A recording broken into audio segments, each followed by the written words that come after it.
Hi hello ಎಲ್ಲರಿಗೂ ನಮಸ್ಕಾರ ಸ್ನೇಹಿತರೆ, ಇವತ್ತಿನ ಒಂದು ವಿಡಿಯೋದಲ್ಲಿ ಸರ್ಕಾರಿ ನೌಕರರಿಗೆ ಇಂಪಾರ್ಟೆಂಟ್ ಆಗಿರುವಂತ ಅಪ್ಡೇಟ್ ಬರ್ತಾ ಇರುವಂತದ್ದು ಒಂದು 3 ತಿಂಗಳ ತುಟ್ಟಿ ಭತ್ಯೆ ಏನಿದೆ ಇದಕ್ಕೆ ಸಂಬಂಧಿಸಿದಂತೆ 3 ತಿಂಗಳ ಅರಿಯರ್ಸ್ ಎಷ್ಟಾಗಲಿದೆ. ಏನಕ್ಕಂದ್ರೆ ನಮ್ಗೆಲ್ಲರೂ ಕೂಡ ಗೊತ್ತಿರುವಂತದ್ದು, ಇವಾಗ ರಾಜ್ಯ ಸರ್ಕಾರದ ಕಡೆಯಿಂದ ಅಧಿಕೃತವಾಗಿರುವಂತಹ ಘೋಷಣೆ ಆಗೋಕೆ ಹೊರಟಿದೆ. ಕೇಂದ್ರ ಸರ್ಕಾರ ಆಲ್ರೆಡಿ ಕ್ಯಾಬಿನೆಟ್ ನಲ್ಲಿ ಅಪ್ರೂವಲ್ ನೀಡಿರುವಂತದ್ದು.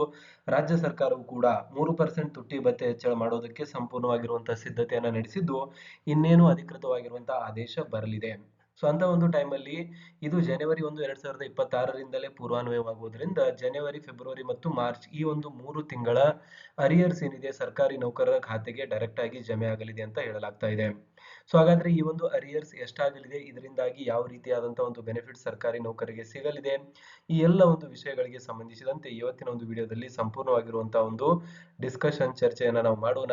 ಸೊ ಹಾಗಾಗಿ ವಿಡಿಯೋನ ಕೊನೆವರೆಗೂ ನೋಡಿ ಮತ್ತು ಚಾನಲ್ನ ಇನ್ನೂ ಸಬ್ಸ್ಕ್ರೈಬ್ ಆಗಿಲ್ಲ ಅಂದ್ರೆ ದಯವಿಟ್ಟು ಸಬ್ಸ್ಕ್ರೈಬ್ ಮಾಡ್ಕೊಳ್ಳಿ. ಸರ್ಕಾರಿ ನೌಕರರು ಮತ್ತು ಪಿಂಚಣಿದಾರರಿಗೆ ಉಪಯುಕ್ತವಾಗಿರುವಂತಹ ಮಾಹಿತಿಯನ್ನು ನಾವು ಡೇ ಟು ಡೇ ಕೊಡ್ತಾ ಇರ್ತೀವಿ. ಸೊ ಇಲ್ಲಿ ನೋಡ್ತಾ ಇರುವಂತದ್ದು biggest update, 3% DA hike and 3 months arrears. January 2026 DA hike expected in the April 2026. Welcome back to news live Kannada ಅಂತ.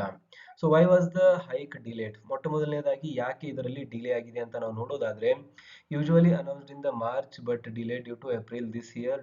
Delay does not mean loss, you get paid from the January 1, 2026. The extra money is paid as the arrears in the April salary ಅಂತ ಹೇಳಲಾಗ್ತದೆ. So basically ಸರ್ಕಾರದ ಕಡೆಯಿಂದ time to time ಡಿಲೇಸ್ಗಳು ಆಗ್ತಾ ಇರುತ್ತೆ. So ಇದು delay ಅಂದ್ರೆ ನಿಮಗೆ ಏನು ಯಾವುದೇ ರೀತಿಯಾದಂತಹ ಫೈನಾನ್ಷಿಯಲ್ ಲಾಸ್ ಇಲ್ಲಿ ಆಗೋದಿಲ್ಲ. ಆ ಒಂದು ಅಮೌಂಟ್ ಅನ್ನ ಅರಿಯರ್ಸ್ ರೂಪದಲ್ಲಿ ಸರ್ಕಾರಿ ನೌಕರರ ಖಾತೆಗೆ ನೀಡಲಾಗುವುದು. So from 58% to 61%, current DA rate is 58%. ಇದು ಸೆಂಟ್ರಲ್ ಗೌರ್ಮೆಂಟ್ ಎಂಪ್ಲಾಯೀಸ್ಗೆ 58% ಇರುವಂತದ್ದು. ನಮ್ಗೆ ಕೂಡ ಗೊತ್ತಿರುವಂತದ್ದು 13ರಿಂದ 14% ಇವಾಗ ನಮಗೆ ನಡೀತಾ ಇರುವಂತದ್ದು. So expected hike 3% based on the AICPI data.